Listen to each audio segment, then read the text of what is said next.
lagi dakwah syiar riba selalu digaung-gaungkan sampai banyak yang resign dari bank. Betul Pak ya? Banyak orang hijrah, banyak juga orang yang takut, wah bahaya nih kalau begini nih. Maka orang banyak yang pintar bermain cantik supaya tidak kelihatan riba lagi, dengan istilah syar'i, dengan istilah yang macam-macam. Inilah yang kita membahas malam ini. Tetapi saya mulai dari apa itu riba dulu supaya kita tidak salah paham. Jemaah yang dimuliakan Allah, riba itu dari kata raba yarbu, tumbuh atau bertambah. Jadi riba itu prinsipnya semua yang bertambah itu riba artinya secara bahasa. Tetapi menjadi istilah sesuatu yang menjadi diharamkan Allah, tambahan itu kan sebenarnya bagus, memberikan untung. Tetapi nanti dia menjadi haram ketika dia menjadi sistem mengambil untung dalam menzolimi orang lain. Akhirnya haram. Karena prinsip Islam itu harus adil, tidak boleh zalim, tidak boleh curang, harus jujur.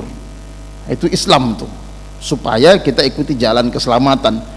Maka prinsip berdagang di dalam Islam, prinsip ekonomi dalam Islam juga diatur supaya jujur, adil, tidak ada yang tersakiti, tidak ada yang zalimi, tidak ada yang kaya sendiri, tidak ada yang semakin miskin. Itulah tujuannya.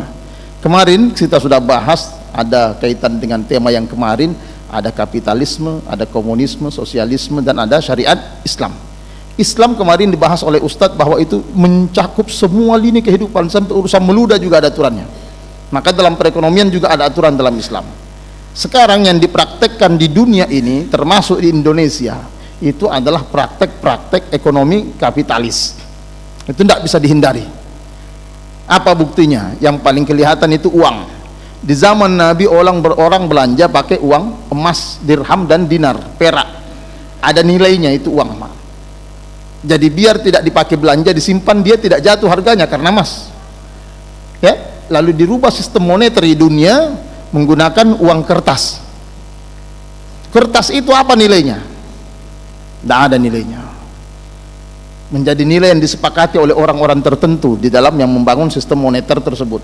Sebenarnya kita ini produk pembodohan, kita juga dibodoh-bodohi sebenarnya sama mereka ini yang menciptakannya. Tapi itulah, sekarang kita sudah terlanjur ada, setidaknya yang bisa kita hindari, kita hindari. Ini yang perlu dipahami tadi. Jadi sebenarnya kalau bicara uang itu juga sebenarnya bagian daripada riba. Kenapa? Karena dia ditukar dengan barang yang tidak bernilai. Kertas tadi tidak bernilai itu. Beda dengan emas dulu. Ternyata punya usut dari histori moneter keuangan itu, ternyata dulu termasuk Sultan Ternate itu masih banyak yang mempertahankan emas dan dirham, dinar dan dirham. Tetapi sebagian orang di muka bumi ini adalah orang serakah terhadap kehidupan dunia, dan itu dijelaskan oleh Allah di dalam Al-Quran. Latajidanna asyaddan nasi, latajidanna akhrasan nasi hayatan. Ya. Jadi ada orang yang paling serakah terhadap kehidupan dunia. Siapa itu? Allah sudah bilang di dalam Al-Quran, orang Yahudi. Jadi yang menciptakan riba itu siapa? Ya orang Yahudi itu. Kenapa? Memang mereka ya dunia saja. Jadi jangankan merubah hukum Tuhan saja untuk dunia berani. Untuk membunuh Nabi saja demi dunia itu mereka berani. Apalagi cuma membodoh-bodohi manusia yang lainnya. Dan itu jelas sekali di dalam ayat Al-Quran. Makanya Allah betul-betul mengingatkan kita, jangan sekali-kali ikuti orang Yahudi itu. Nah, jemaah yang dimuliakan Allah, kemudian kita lihat tadi sistem tambahan tadi dalam keuangan atau di dalam ekonomi. Tadi tambahan sebenarnya bagus, tetapi ada kezoliman. Contoh begini, ingat enggak waktu anak kecil Pak, waktu kita anak-anak misalkan sama uang kertas ini, uang kertas 100.000, 10.000 dikasih sama orang, terus saya punya uang kertas sama juga uang 10.000 dikasih sama orang, tapi uang japok nih, warna hitam terlipat-lipat, baru ditukar gantian, mau ndak? Ndak mau, padahal nilainya sama kan? Nilainya sama, warnanya sama, dibelanjakan kembaliannya juga sama, tetapi ndak mau kita. Kenapa? Di situ ada nilai kezoliman. Japok uangmu, masa saya ambil baru uangku uang baru. Nah, unsur kezoliman itu menepis keadilan. Ada prinsip tidak adil di situ. Makanya Islam membenci itu. Makanya diantara riba itu tadi tukar menukar, meskipun barangnya sama tapi nilainya rusak satu, orang tidak mau. Itu nanti kita bahas konsep ribanya. Contoh lain, ada pirinta. Saya juga ada piringku, tapi pirinta itu sama warnanya, sama harganya, cuma cipek sedikit ujungnya, kita tukaran, mau enggak? Enggak mau.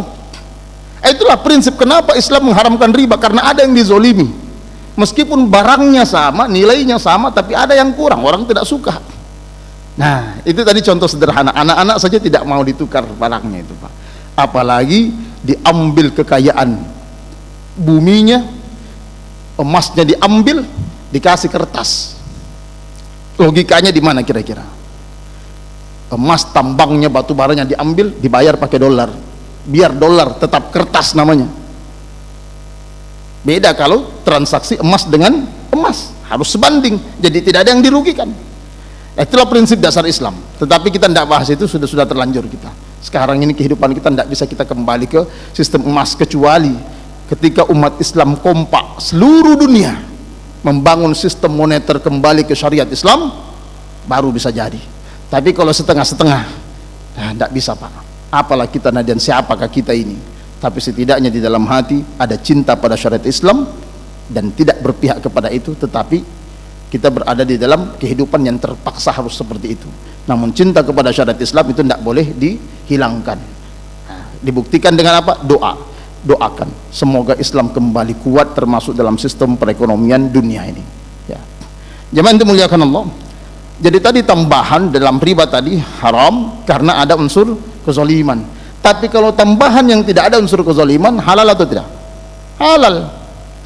Contoh, ibu kalau pinjam 100.000 kemudian kembalikan 110.000, haram kan? Riba kan? Nah, nanti kita lihat riba jenis apa itu.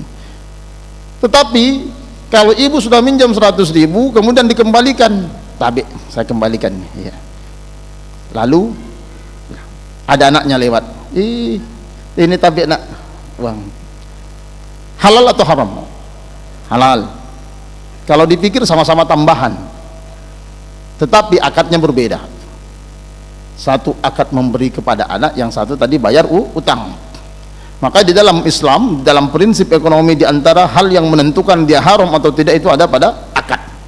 Itulah di antara bedanya. Ada orang bilang sama gitu, bank syariah dan bank konvensional sama-sama haram, cuma beda istilah saja. Istilah itu penting dalam Islam. Kata halal dan haram itu istilah. Bayangkan kalau disamakan, sama gitu, halal haram sama-sama istilah, berbeda. Jadi terminologi dalam agama itu, hukum fikih itu penting, wajib. Tidak bisa tidak. Jadi jangan mengatakan sama, beda. Beda. Lalu ada yang mengatakan tapi prinsipnya sama, ada kelebihannya. Cuma dia pakai istilah bagi hasil, yang satu istilah bunga. Beda. Istilah itulah yang diantara menyebabkan akad menjadi beda hukumnya. Ya. Jadi zaman dimuliakan Allah, contoh sederhana, saya kasih ki uang 100.000, ini tabi Pak. Saya bilang tabi. Yang satu saya bilang titip. Beda atau tidak? Yang pertama saya bilang tabi Pak, ambil makin. Bisa dibelanja? Begitu sama titip. Boleh dibelanja? Tidak boleh, amanah. Jadi beda istilah, beda akad, maka beda hukum. Sangat menentukan halal atau haram. Makanya orang berkali-kali bilang, kalau saya bilang, kalau turun dari mimbar kemudian dikasih amplop, halal atau haram? Perbedaan pendapat ulama, tapi saya cenderung pada tidak baik, jangan diambil. Kecuali akadnya jelas. Ketika orang kasih tabi, Ustaz, apa ini? Honor. Oh, haram atau halal? Haram, tidak boleh mengambil honor, jadi mengajarkan hukum-hukum Allah. Apalagi berdakwah. Tetapi ketika dia bilang tabi, Ustaz, transportasi, halal atau haram? Ya mungkin halal tapi meragukan. Kenapa? Karena kita juga wajib berjihad. Berdakwah bukan cuma mulut, dengan bensin juga berdakwah tuh. Masa dibayar lagi? Tapi kalau dia bilang, tabi Ustaz, apa ini? Sedekah. No, saya disuruh mengisi takziah, yang punya acara rumahnya kecil. Baru saya datang pakai mobil, dia sedekah sama saya. Malu sama Allah. Tapi kalau dia bilang tadi untuk membantu dakwah, Ustaz, maka tidak boleh saya tidak ambil, mesti diambil. Kenapa? Orang juga mau dapat pahala tapi tidak bisa berdakwah dengan lisannya. Maka ingin mendapat komisi dakwah dari lisan yang saya bergerak ini, maka mesti melibatkan orang. Halal diambil? Halal, tetapi ada batasan. Mana batasannya? Kalau mau dipakai beli mainan anak-anak, wah tidak menunjang dakwah, jangan. Tapi kalau dipakai beli minum Pak, kalau haus boleh menunjang dakwah. Kalau saya pakai beli ban mobil, boleh. Yang baik-baik, yang menunjang dakwah. Itulah tadi pentingnya akad. Sama-sama amplopnya, sama-sama isinya, sama-sama yang memberi, sama yang diberi, tetapi beda akad. Maka menjadikan sesuatu itu halal atau haram. Itulah Islam. Sangat berhati-hati dalam urusan ekonomis. Kenapa?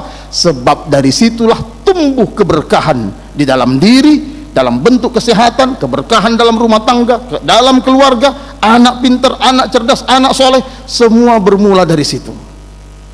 Maka jemaah yang dimuliakan Allah, kita bicara malam ini tentang harta itu bukan hanya untuk sebagai bahan untuk jual beli atau tukar menukar atau memperkaya diri, tetapi hubungannya ibadah kepada Allah dalam rangka mensyukuri nikmat yang Allah berikan, mau diapakan dan bagaimana caranya. Ayat kita baca tadi Isya, tsumma latus'alunna yauma idzin 'anin na'im. Semua nikmat akan Allah tanyakan. Bayangkan kalau mulai gunting kuku tak sudah kredit, sampai gunting rumput, ya sekarang lebih hebat lagi, bulu mata datang ke salon bisa bayar pakai kartu kredit. Bulu matanya, sampai bulu matanya kredit. Coba bisa dibayangkan ini bagaimana kehidupan dunia kita ini dengan perekonomian kapitalis. Siapa yang membuat sistemnya? Allah jelaskan dalam surah Al-Quran. Dulu Allah itu sudah haramkan itu kepada orang Yahudi. Jadi riba itu sudah ada sebelum Nabi SAW. Makanya di surah An-Nisa, saya lupa ayat berapa itu ya, di situ ada ayat, lama waktunya, Allah jelaskan di situ, wa qad nuhu anhu wa aklihimur riba wa qad nuhu anhu. Dan orang-orang, jadi dikatakan di awal dua ayat sebelumnya dikatakan begini, orang-orang ahli kitab itu beriman kepada Isa alaihissalam sebelum beliau diangkat ke langit. Beliau beriman kepada Nabi Isa.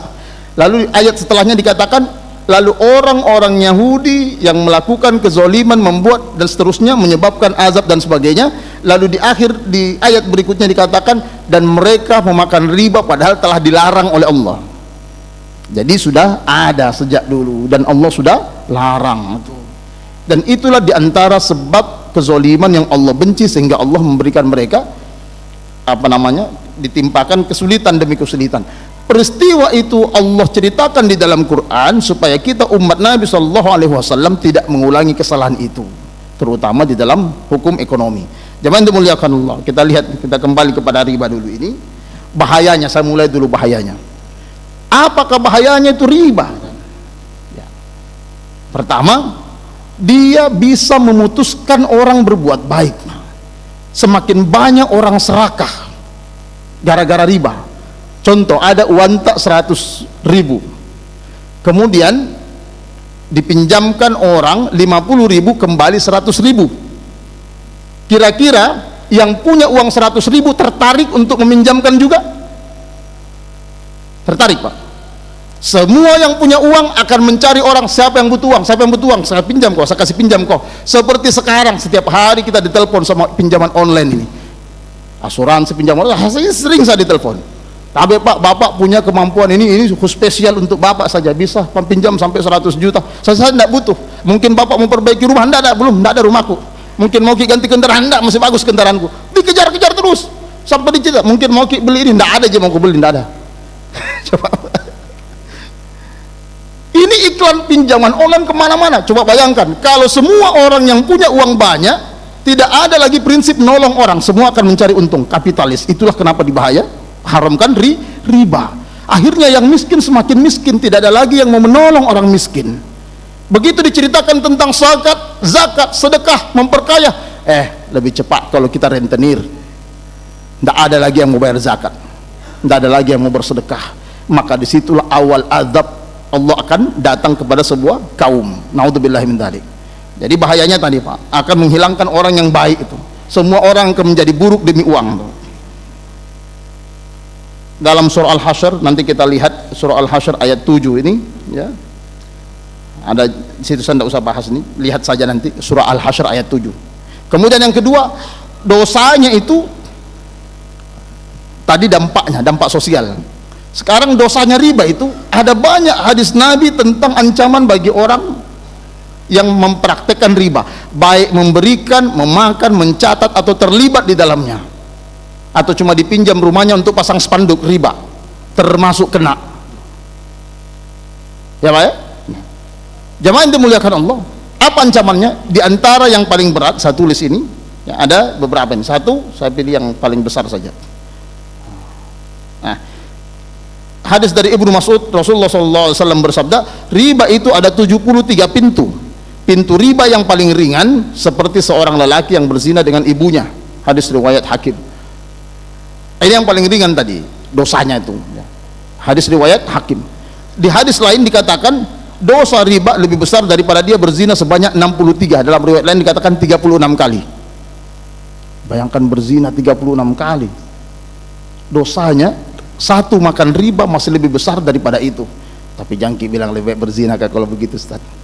Jangan bilang begini, dosanya ini perbandingan dosa besarnya. Jadi berat nih. Kemudian di ayat lain dikatakan dia akan seperti orang yang sengaja memasukkan api neraka. Dalam hadis lain ada dikatakan begini, suatu hari Nabi SAW ditunjukkan oleh Allah sebuah azab. Apa itu? Ada sungai darah, penuh darah, terus ada orang berenang, setengah mati berenang kata Nabi, sampai di pinggir. Di pinggir itu ada orang berdiri pakai karung, membawa karung batu. Setiap datang itu orang di pinggir mau naik ke darat, dilempar lagi mukanya sampai ke tengah lagi, berenang lagi, dan begitu seterusnya. Rasulullah bertanya, siapa ini wahai Jibril? Apa dosa yang dia lakukan? Dikatakan pemakan riba. Ini tadi keburukannya.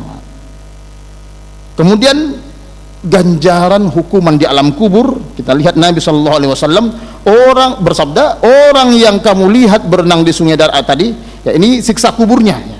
Kemudian diancam, dipastikan oleh Allah masuk neraka. Kenapa? Karena dianggap memerangi Allah dan Rasulnya. Jadi bagaimana kira-kira kalau kita datang ke masjid, sholat, zikir, mengaji, tetapi Allah bilang begini, jangan kau pura-pura sholat, nah kau perangi saya. Coba kira-kira bagaimana itu Pak? Mau kita dikatakan begitu sama Tuhan yang Maha Pengasih dan Penyayang ini? Ada orang punya banyak dosa tapi tidak makan riba, membunuh, minum khamar, berzina, lain-lain, tapi tidak makan riba, lalu datang sama Allah, ya Allah taubatkah ya Allah. Allah bilang, rahmatku lebih luas wahai hambaku, sini tidak ada dosamu, semua saya ganti jadi amal soleh, jadilah orang baik. Lalu datang orang pakai songkok, pakai jubah, pakai ini, semuanya bagus, sholat, zikir, puasa, lalu Allah bilang, jangan mau kau pura-pura, nah kau perangi saya. Coba bayangkan Pak, ini tidak bisa dianggap enteng Pak, sebab di masyarakat kita ini ini sudah merajalela, itu banyak sekali. Makanya juga saya ini waktu kita buat susun jadwal ini, kenapa tidak ada ustadz yang mau ambil ini masalah riba ini? Nah, jangan sampai masih banyak yang praktekkan riba. Jadi jemaah yang dimuliakan Allah, di ayat lain Allah memberikan penjelasan tentang ketenangan tanpa riba. Betul tenang, nyaman betul Pak. Hidup itu tenang, ibadah tenang, syukur besar. Nah, tapi bagaimana ini terlanjur riba ini semuanya ini, bagaimana ini saya ini kasihan. Bagaimana caranya kira-kira? Kalau kita punya pokok harta yang cukup digunakan untuk membayar semua riba, meskipun jadi melarat dan miskin, jauh lebih baik dibanding terus bertahan hidup dengan gaya dengan riba. Contoh bapak ibu punya utang di bank, utangnya misalkan ada 100 juta, hartanya cuma 70 juta, dikumpulkan, Ustadz 70 juta aja semua sudah aku hitung, mulai dari cincin emas sampai anting-anting, sampai apa kasihan yang bisa jadi uang, sampai celengannya anakku juga dikumpulkan, itu cuma 70 juta. Habiskan 70 juta, lunasi ribanya itu. Selebihnya bagaimana? Fatawakkal 'ala Allah, jangan kembali ke situ. Tapi bagaimana makanku, bagaimana? Tawakkal 'ala Allah, datang sama Allah, ya Allah saya rela miskin demi membayar kesalahan tebusan dosa besar yang pernah saya lakukan, dan Engkau yang Maha Pengasih, Maha Penyayang, Engkau Maha Bijaksana, Engkau yang Maha Pemurah, tidak mungkin Engkau biarkan kami miskin kalau saya ingin kembali ke jalan-Mu. Ini banyak dibuktikan oleh teman-teman kami Pak. Dulu mereka dengan bank dan seterusnya, usahanya jatuh bangun, tidak tenang-tenang, habis. Tadinya kelihatan sukses, ternyata habis juga, ujung-ujungnya habis lagi. Begitu dia mulai dari nol, kelihatan mulai tumbuh dengan tenang, dengan kebahagiaan.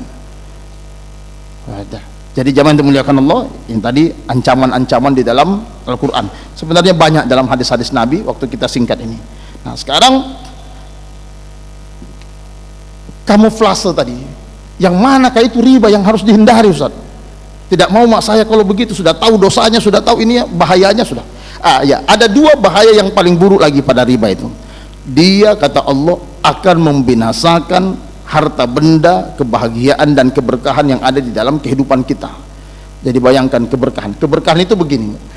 Contoh kecil, tidak ada yang Allah ciptakan kecuali itu baik. Allah itu tidak pernah memberikan kita yang tidak baik, selalu yang baik. Tapi kita selalu yang pilih, yang salah pilih tadi, ambil yang tidak baik. Karena menurut akal kita ini baik, kalau cara Allah lama sekali. Akhirnya kita ambil jalan yang tidak baik. Dampaknya, contoh ini ada orang punya anak. Tadinya anaknya sebenarnya sudah Allah takdirkan, kau nanti kuliah di luar negeri jalur beasiswa begini-begini. Sebenarnya sudah ada, tapi itu kan gaib, kita tidak tahu. Makanya kita bersyukur dan terima apa yang Allah putuskan. Tetapi di dalam perjalanannya, karena dia ambil jalan riba, masuk ke dalam perutnya anaknya, istrinya dan lain sebagainya, maka keberkahan, kebaikan yang Allah siapkan tadi itu seperti hangus, terbakar seperti kapas. Kapas dibakar sedikit habis. Dia tidak rasa. Kenapa? Sebab riba itu dosanya, buruknya tidak langsung memiskinkan. Nah itu bedanya. Ada orang, ada hartanya, tiba-tiba kebakaran, terus langsung habis, tidak terasa, bangkit lagi. Ada orang kelihatannya sukses, ini ada, itu ada, hilang sedikit, sampai apa yang terjadi? Dia sulit untuk kembali bangkit. Nah itulah tadi riba itu. Jadi membakarnya pelan-pelan, serasa nikmat supaya lebih banyak kenikmatan, tambah banyak dosanya yang dia lakukan. Begitu dibanting, sakitnya minta ampun. Nah, kemudian keburukan yang kedua, selama kita mengkonsumsi hal yang mengandung riba yang diharamkan Allah, selama itulah ibadah dan doa kita tidak pernah diterima oleh Allah sekalipun bulan Ramadan. Na'udzubillahi min dzalik. Makanya jangan dianggap enteng ini Pak, jangan dianggap main-main. Rugi betul gitu kalau kita punya hidup sampai di ujungnya dianggap banyak pahalanya, ternyata sakaratul maut susah. Kenapa? Tidak ada kebaikan dan keberkahan yang Allah berikan. Na'udzubillahi min dzalik. Maka coba, nah sekarang kita perlu pahami, kalau begitu mau tahu yang mana itu riba. Riba itu banyak tadi, ada jenisnya. Saya tidak jelaskan secara bahasa istilah agama, secara istilah sehari-hari yang kita hadapi di masyarakat. Pertama, orang pinjam 5.000 kasih kembali 10.000, harus kembali 10.000. Istilah kita biasanya rentenir. Ini sudah pasti riba. Yang meminjam, yang dipinjamkan, yang menunjukkan orangnya, yang mencatat, yang dipinjam rumahnya pasang spanduk, yang dipinjam akun Facebooknya untuk promosi, sama semuanya kena. Semua kena. Apalagi kalau kita datang cerita, bagus kita itu berhasil usahanya, pinjam tuh mau di situ, apalagi datang mempromosikan lagi. Ini sama. Yang kedua, ada model-model yang mulai berubah di masyarakat ini. Tadi pinjamannya menjadi lebih halus, bukan lagi rentenirnya datang, pakai aplikasi, cantik sekali. Ada toh lagi testimoninya, ini berhasil usahanya karena ini. Ada toh yang kasih kesaksian testimoni, alhamdulillah usaha saya bagus karena dibantu oleh ini. Hati-hati Pak, ya hati-hati. Jadi ini kamuflase semua ini, ya. Kemudian ada lagi yang biasanya terjadi di masyarakat, itu dia pinjam barang, titip gadai namanya, tetapi ambil manfaat dari gadainya. Contoh yang sering terjadi di kampung biasanya, dipinjamkan sawah karena dia butuh untuk pembayaran sekolahnya anaknya. Ini sawahku kugadaikan, saya pinjam untuk anak kuliah. Pinjam berapa? 20 juta, dikasih 20 juta, sawahku pinjam. Lalu setiap hasil panen dia yang ambil, bukan yang punya sawah. Sampai kapan diambil? Pokoknya lu udah stompi itu baru kau ambil hasilmu. Pasti riba. Tidak boleh. Kecuali kalau pembayaran berasnya tadi dipakai membayar pokok. Oh iya, kalau panen ki sini mi, bayar 5 juta. Panen lagi bayar 5 juta. Bayar. Begitu sudah selesai ambil. Ini halal. Kenapa? Karena beras tadi dipakai untuk membayar pokoknya. Ini halal. Tapi kalau ambil manfaat tidak boleh. Begitu juga motor. Tapi ku titip motorku Ustaz. Kenapa motor? Tidak ada BPKB-nya, ada di bank. Motornya mami. BPKB-nya susah ditebus, sekarang masih butuh. Yang utang tadi belum ditebus, motorku mau kita simpan. Lalu motornya saya simpan. Berapa kita butuh? 5 juta. Kasih pinjam 5 juta. Motornya saya pakai untuk cari penumpang Gojek. Ada uangnya saya ambil manfaat dari pegadaian tadi, haram, termasuk riba. Ini banyak di masyarakat kita. Ini semua haram, tidak boleh yang begini. Tapi kan pinjam, Ustaz. Pinjam dalam prinsip Islam itu adalah untuk azas tolong menolong, bukan ambil manfaat dan untung menguntungkan. Itu pinjaman. Jadi pinjam dalam prinsip Islam dihalalkan oleh agama supaya kita sebagai khalifah bumi ini yang diberikan kelebihan rezeki oleh Allah bisa membantu orang-orang saudara kita yang berkecukupan, yang kurang. Kenapa? Karena dia diuji oleh Allah dengan ketidakmampuannya, kita diuji oleh Allah dengan kelebihannya. Semua diuji. Nah, itu tadi. Jadi prinsip meminjamkan itu tolong menolong. Beda. Kemudian jenis riba yang lain seperti yang kita sudah tahu, berjangka. Kalau harga langsung cash 15 juta, tapi kalau bayar 10 kali jadi 30 juta. Wah, ini sudah pasti riba, udah tidak usah tanya. Tapi kan ada keuntungan jangka waktu, sudah tidak usah tanya, itu sudah riba, itu pasti riba. Terus ada lagi Pak, model lain, pinjam Ki berapa? 5 juta, bayar berapa? 5 juta, tidak ada bunganya. Oh ya, baik, tapi kapan kita mau bayar? 3 bulan. Kalau lewat 3 bulan naik 52 juta ya, haram. Itu kelebihan. Ini disebut dengan riba jahiliyah tadi, sama haram. Tapi kan jatuh tempo Ustaz, dia tidak peduli. Makanya ingat kembali, meminjamkan uang orang bukan untuk mengambil keuntungan, untuk membantu dan menolong. Kalau tidak mau hilang uang tak gara-gara orang pinjam, jangan kasih pinjam. Halal, lebih halal tidak pinjamkan orang daripada pinjamkan ambil keuntungan. Tapi bagaimana kalau saya tidak kasih pinjam? Mana tagih-tagih terus Kak, daripada kita setengah mati menagih nanti, lebih baik jangan kasih pinjam. Tapi dia butuh sekali bantu dan sedekah. Tadi saya mau pinjam uang tak berapa, ada 5 juta begini-begini. Wow, banyak sekali, saya bisa bantu 200.000, jangan makin pinjam. Mudah-mudahan ini jadi pembuka, Allah kasih kemudahan dan mungkin ada orang lain yang ingin membantu meringankan beban. Bismillah, pakai mungkin. Itu jauh lebih baik Pak. Jadi jangan meminjamkan ya, kalau tidak mau menagih atau putus silaturahim. Nah, jemaah yang dimuliakan Allah, praktek riba yang lain dalam bentuk ini, tapi ini perbedaan pendapat ulama. Contoh begini, ada orang menjual jasa, jasanya mungkin sebagai, anggaplah karyawan di perusahaan. Saya punya perusahaan, dia jadi karyawan.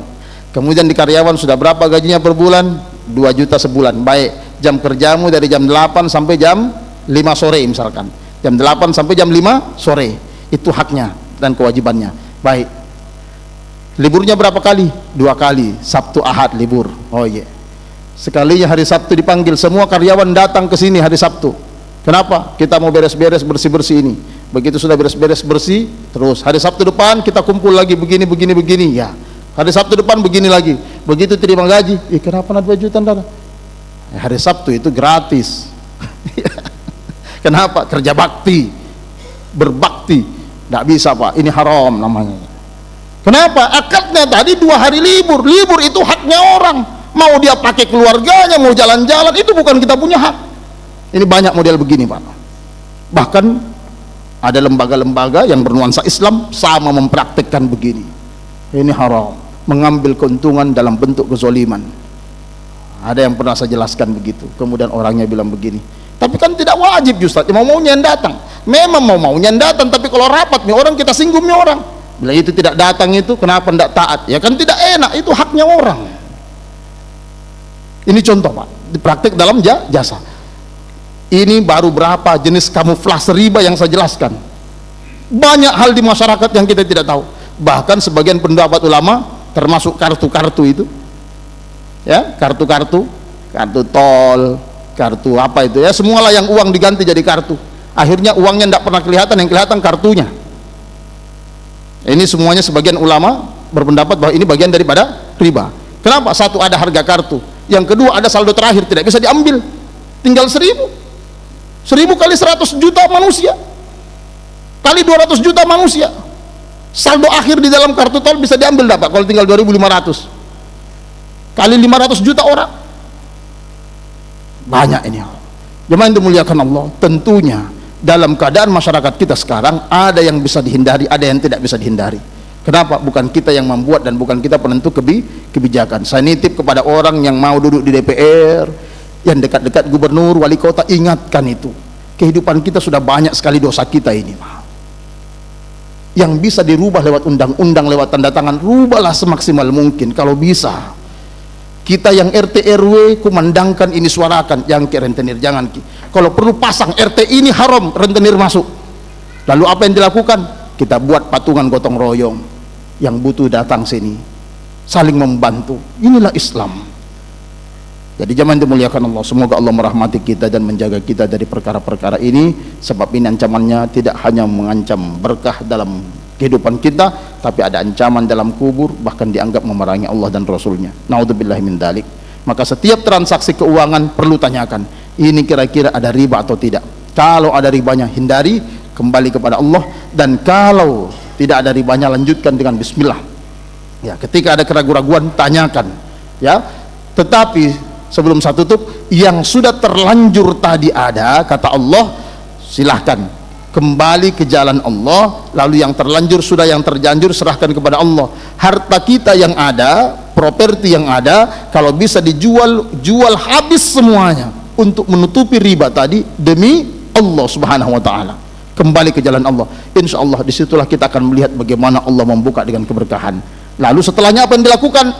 Berhenti, jangan kembali ke jalan itu, mulai bersedekah. Bersedekah tidak menunggu kaya, bersedekahlah agar mampu. Ya, bukan nanti kaya baru bersedekah, bersedekah supaya Allah mampukan. Jemaah dimuliakan Allah, bulan Ramadan bulan kesempatan untuk memperbanyak pahala, melipat gandakan, dan juga bersedekah sebanyak-banyaknya. Semoga bulan ini Allah muliakan kita semuanya, Allah membukakan pintu keberkahan dari rezeki-rezeki yang ada, dan semoga Allah menjaga kita dari perkara yang haram. Subhanakallahumma wa bihamdika asyhadu an la ilaha illa anta astaghfiruka wa atubu ilaik. Wassalamualaikum warahmatullahi wabarakatuh.